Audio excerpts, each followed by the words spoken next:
Hi, my name is Yana. I'm a modern Ajma, and my very good friend Nathan of Nathan's Nook tagged me. I got tagged in something. Guys, I'm not above responding to tag videos. Please tag me in things. IRL, I do have a strong fear of being included, but like parasocially, I have huge FOMO.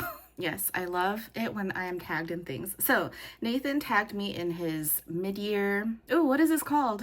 Mid-year reading, no, just like the mid-year freak out book tag. This is like his version of the mid-year freak out film tag. I think it's basically the same questions just for the films that you've watched this year from like January to June. And this year I have been on a roll. In my 20s, I made cinema my personality. I read books still, but books definitely took a back seat to my film watching. I've always really liked auteurs. My ears and eyes are perked whenever I see written and directed by. That's essentially my style and taste for films. But over the years, I've just let my film self take a back seat to my reading self. And 2025 Yana said, no mas, let's get back into the world of film. And I made it a goal to watch, like 52 movies for the year. You know, like one movie per week, and have it logged on my Letterboxd. So far, so good. I think I'm caught up. I did cheat a little bit because I did watch several like repeats and log them, even though like for my self criteria, I initially didn't let myself do that. Whatever. Okay, Nathan implored me to yap, so I shall yap about films in this video, but I need to keep it to yapping about just films. Let's get going. Number 1, best film that I have watched so far. I think in January or February, like really at the beginning of the year, I watched The Taste of Things, which came out in 2023, written and directed by An Hung Tran, which is a film adaptation of the novel La Vie et la Passion de Dodin by Marcel Ruff. I have been waiting all my life for a film that shows beautiful scenes of cooking and of food without like any reality TV-ness that talks about life. This is it. Juliette Binoche does the brave thing of showing her wrinkles, wearing little to no makeup. Say what you will, but for period films, you can't have an actress with filler, and she just embodied that role so beautifully. Everything about that film is incredibly beautiful. Within moments of it beginning, I knew that this is like definitely one of the top films that I would watch this year. Definitely one of the top films like of the 21st century. For me personally, obviously, it's my opinion. Maybe like one of the top films like of my life. I absolutely love this. This movie gave me that feeling of, you know, the where have you been all my life? I'm taking this movie with me to the grave. There is a scene about cooking a fish that I hate to cheapen it by saying it lives rent-free in my brain, but it really does. Number 2, a new release that I haven't seen yet, but I want to. I really want to see Oh Hi, directed by Sophie Brooks. It was written by Sophie Brooks and Molly Gordon. It stars Molly Gordon. I love theater camp so much, and I just find Molly Gordon so compelling right now. It kind of seems like every American film lately, not just lately, always, but especially lately, feels the need to be funny, but it's coming across as so formulaic and devoid of any genuine personality. And Molly Gordon, I find to be so full of personality. There's been this interesting renaissance of rom-com lately, like skewering the naivete of the genre while still imploring for real feelings. Oh yeah, I'm finding it really interesting. I also have the low-key hots for Logan Lerman. Like the intellectual, sensitive white guy is my catnip. And then to have this be a rom-com meets misery scenario, be still my heart. Number 3, most anticipated release for the rest of the year. Wake Up, Dead Man, A Knives Out Mystery, which is going to come out in December 2025, written and directed by Rian Johnson. I love Agatha Christie, if you don't know. As far as I'm concerned, this series is the only series that's doing the great lady any justice, capturing the hearts and minds and cash money of the good people in contemporary times with fun, smart humor, attention to detail, and human interactions. great ensemble characters. Josh O'Connor, Kaylee Spaney, Andrew Scott, Kerry Washington, Josh Brolin, Mila Kunis, Jeremy Renner are exciting new additions in this. If I were an actor today, I would be on my agent's ass to get me booked in one of these movies, like top of the wish list. And I'm so excited for all these new actors to be in this third installment. I look forward to these Rian Johnson Knives Out movies every single year. Number 4, worst movie of the year so far. Oh, without a doubt, hands down, Anyone But You, which came out in 2023. This was directed by Will Gluck. I cannot say how much I hate this movie. I find it so devoid of charm, an enemies to lovers trope, complete with using like a B-list song to hammer in a motif. I just found this to be so sarcastic, so cynical. It also convinced me that Sydney Sweeney is not a good actor, but that Glenn Powell is a good one. And then I saw this hilarious IG reel that I will definitely link below. I want everybody to see this and guffaw like I did and marvel at its incredibleness. That was just done infinitely better than this expensive, pointless movie. Number 5, newest favorite director, either a debut or new to me. I am so sorry to say this. I'm saying it with a lot of shame, but Anora, which came out in 2024. It was written and directed by Sean Baker. This is the first Sean Baker movie that I've seen, and I have been avoiding Sean Baker because I knew that they'll be sad, and I'm just not emotionally ready for them just yet. And I was right. I was pretty devastated by Anora, but it also became one of my favorite movies of the year. You can see the setup for the failure, and he doesn't let you down any softer in the inevitable crash. But what I loved in his handling of the story was the bits of hope and life throughout. Kind of like that glittery red hair extensions in Anora's dark hair that is like barely there, but it brings out the light and shine and the overall bleakness. I completely loved Anora. No notes. And it's just become a kick in the rear for me to watch all the others. I think it's only like his 5th one. I'm like, come on, really? I am kicking myself about this. And I am laughing heartily at putting Sean Baker's Anora in my best new to me director. Number 6, favorite movie recommendation. So in Nathan's video, he actually called me out because I recommended a film to him to watch. I recommended Imitation of Life, which is a Douglas Sirk movie from the 50s, I think, or maybe 60s, which I told him was a movie recommended to me by my mom because she was telling me that there's a funeral scene in Imitation of Life that is so glorious, but she cited it as like funeral goals for herself. Like she wants to have a funeral like that for herself because a packed church in her eyes means that you did something right with your life. I love that. Anyway, other than, I guess, my mom, I don't really have too many people, like personally in my life, recommending films to me on a regular basis, much less this year. So instead, I will recommend a film to you. This year, I watched The Only Girl in the Orchestra. This came out in 2023. It is a short documentary directed by Molly O'Brien, in which she showcases her octogenarian cool aunt, who in the 60s was the first female, I almost said magician.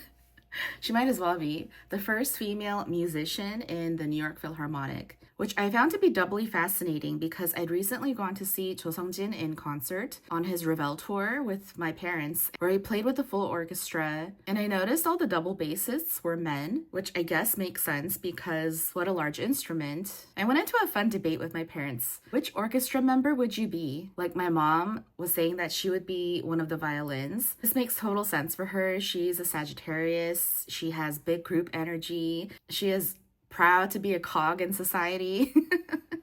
And my dad was saying that he would be, I don't remember what these instruments are called. I don't think I ever know what they are called, but there was one member of the orchestra who like stood in the back in percussions. They were responsible for like 3 different small instruments. One is like, I think the triangle. One was like that huge 1 cylinder. And I don't even remember what the third thing was. But essentially they'd have to like hang out in the back and wait for their timing and then come in with like the one thing.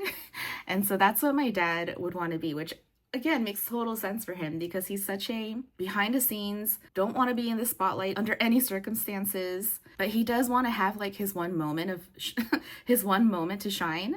I still can't make up my mind what I would want to be in an orchestra. I was really captivated by the double bass, and I still don't know why. Maybe this resonates extra hard because Oren O'Brien, who this documentary is all about, is a double bassist. I just found this documentary so intriguing, so entertaining, and essentially showing my dream life of being a single woman living an artistic life in New York City.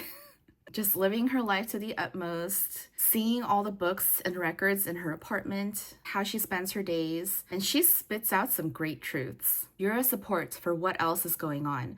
You're the floor under everybody that would collapse if it weren't secure. I highly recommend this to everybody, especially if you also seek that creative New York City artist life and want to see how it's done like in a real IRL way.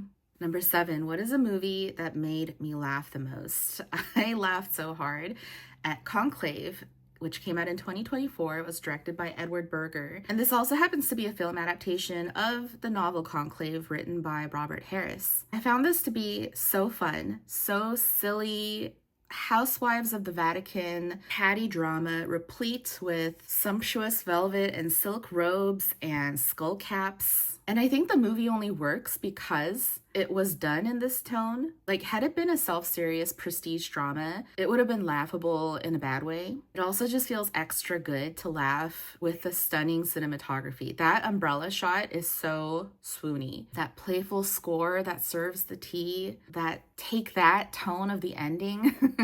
I love Ralph Fiennes. I hate Stanley Tucci, which is why I avoided this film when it came out, which I really regret because I think that seeing this film like on the big screen in theaters must have been so spectacular and gorgeous. And I only watched it because of the IRL conclave that happened earlier this year. And ultimately, I'm glad to have seen it. It was worth seeing Tucci's smug face playing the insufferable liberal toad that he is, that he dares to call acting, when it's really just him playing what he wants to be perceived as. I love David Ehrlich's review. He's the IndieWire film critic, and he wrote, "The Cardinals are played by a heavenly gaggle of character actors who've spent their careers praying for the chance to stand under the Sistine Chapel and shout, 'How dare you!' at the top of their lungs." Number 8, what movie made me cry the most? Monster, which came out in 2023, directed by Hirokazu Koreeda, is such a beautiful movie. It made me cry because of its beauty. It made me cry because of its sadness. It's about what it means to be marginalized and how our society fails them. It does that Rashomon 3-part POV thing, which is a device I generally don't care for. However, I thought it worked so well in this movie. It was done so well to tell the story of this unusual friendship between two kids and the adults in their lives who are unraveling the truth in a painfully slow, too little too late kind of way. There are these like monstrous drawings the main character child has scattered on the floor of his bedroom in the beginning, and then at the end it's shown what they're used for, like what they really are. And that twist that is analogous for the story is so tear-inducing. Again, I loved David Ehrlich's review for this movie where he said, "Monster is a period at the end of a sentence. It's the permission we give ourselves to demonize whatever we don't understand." Again, this is a movie that I implore everybody to watch. Number 9, what is a movie that surprised or shocked you? Swallow, which came out in 2019. It is written and directed by Carlo Mirabella Davis. I anticipated it being like a body horror genre, since it is about a pregnant woman swallowing non-consumable objects like marbles, pushpins, batteries. But ultimately, it is a horror story about my favorite subject, misogyny in all its forms. The exquisitely shot scenes heighten the unnatural facades of the characters. I found Haley Bennett to be so captivating, and she really carried the film for me. This is such a wild story, even though when you apply it to like real life, it's fairly common. It's about an unhappy woman who decides to take control over her own life. I expected this to be a movie where I'm like watching in between my fingers, but happy to say that I didn't have to. However, it was still very unnerving, had me feeling all kinds of discomfort, and ultimately enjoyed. Number 10, what is the most beautiful film that I've seen?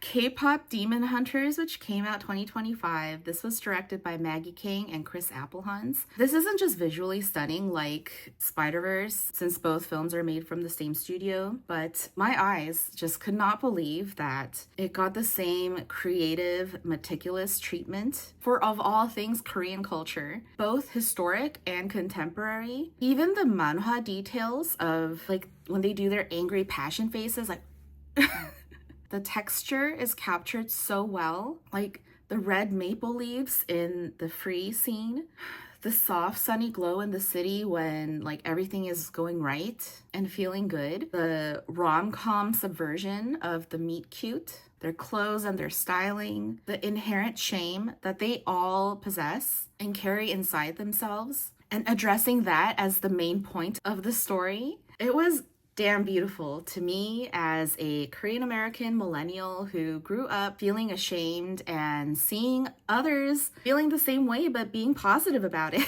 And making this movie was so beautifully cathartic. I was not gonna lie, so skeptical before seeing this. I just seeing like the stills, and personally not being a K-pop fan, I went into this with low expectations, but I immediately was so drawn into everything that I just mentioned. Did not find this to be a ripoff of any kind. It is utterly original in content and style. This was a 10 out of 10. 11. What is a movie I still need to see before the end of the year? I recently purchased Crossing Delancey, which came out in 1988. This is directed by Joe Micklin-Silver. I bought this during the Barnes & Noble Criterion 50% off sale. This year, I've been trying to be way more diligent about consuming things that I purchase, like within the year. Fun fact about me, I have been low-key terrified of 80s media. It's that sunny nostalgia that is presented as mainstream dominance. And I recently realized it's the subtle messaging of the underlying imperfections within the sparkly, shiny American exceptionalism. Katie Merchant is one of my favorite influencers who idolizes and glamorizes 80s aesthetics. And this is one of the films that she cites as an inspo, therefore I blind bought this. I've only seen from Joan Micklin-Silver Chilly Scenes of Winter, which came out in 1979. So I can attest to the style, despite the awful character flaws. And this is like a New York City movie. I love seeing New York City like anytime pre, I guess, 2000s, because it's so night and day. That was New York before it's become so cynical, I guess is a good word. So I'm really looking forward to watching this pretty soon. You can tell I love collecting physical media.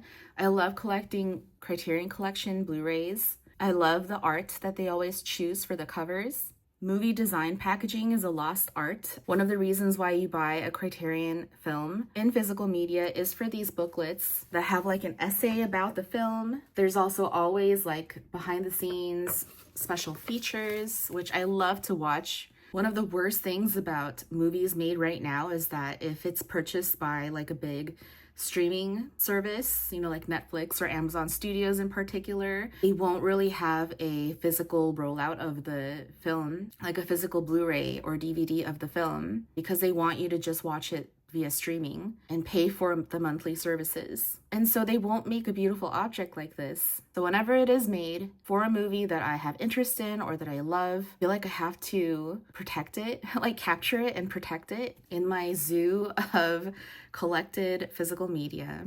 By the way, do you guys like this t-shirt? I just got it. It's from the Uniqlo collab with Ai Yazawa. When I saw that, I internally screamed. This is a Paradise Kiss t-shirt. There's a Nana t-shirt with like the black stones. And then there's like two more that I wasn't really planning on purchasing. However, I ended up just buying all four of the t-shirts that are in this collection. And yeah, it's something that's just made me really happy lately.